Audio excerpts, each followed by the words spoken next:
What are the benefits to organisations who implement talent marketplace? I think there's probably a lot, but I'll let you talk about the main ones. And can you draw on any examples as part of that as well? Yes, so we can talk about, first of all, let's talk about redeployment. And I want to call out redeployment because it's particularly relevant right now as we go through, through COVID-19, through the pandemic, and how we can realign people to both during the crisis of the pandemic as we were shutting down, but also how now organizations and teams are going through the acceleration from what we call a recover and thrive to different places. So access to knowledge of where the skills are, how you can redeploy the skills, and do this in a very organized way, like have data for that. So this is something that Deloitte allows us to leverage capacity and put it in the right place.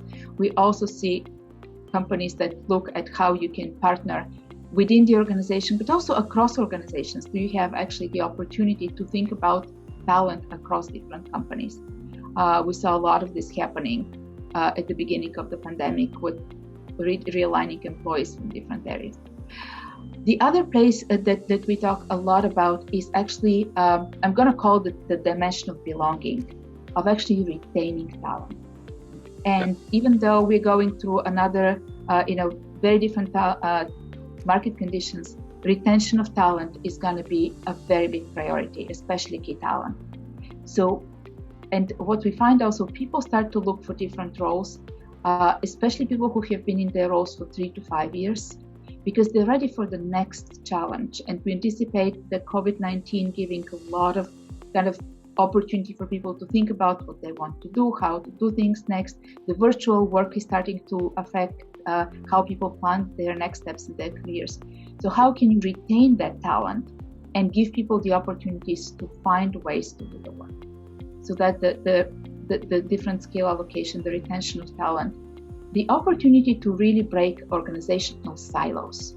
And this is something that companies have been struggling and working with for many, many years. And this is another dimension, another lever to do that. Because in this case, you look across the organization. The ability to support diversity and inclusion efforts and to give access to diverse talent, because here you're really breaking the networks wide open and you're looking at what people bring to the table.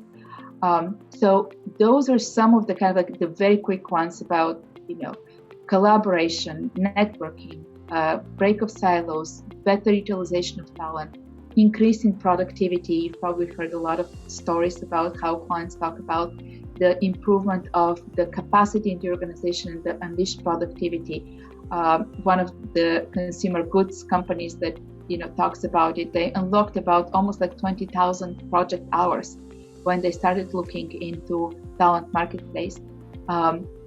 Those to me are such exciting moments and such exciting stories when you can have the individual story saying, I was able to find a dream job and I don't have to leave the company and leave my team. To people saying, we have actually tapped into capacity and we were able to redeploy our people. I guess it's speed as well, isn't it? It's the speed in which you can Speed comes with, definitely access to data so you can make decisions based on data. I think that brings the speed. And also the ability to see how things react and course correct, like how people react, how the program is going. That's another thing that gives speed. In this series, we will be speaking to a range of senior leaders who are pushing a data-driven and digital HR agenda. Make sure that you subscribe via your podcast app of choice and also via our YouTube channel for free and regular interviews with the digital HR leaders of the future.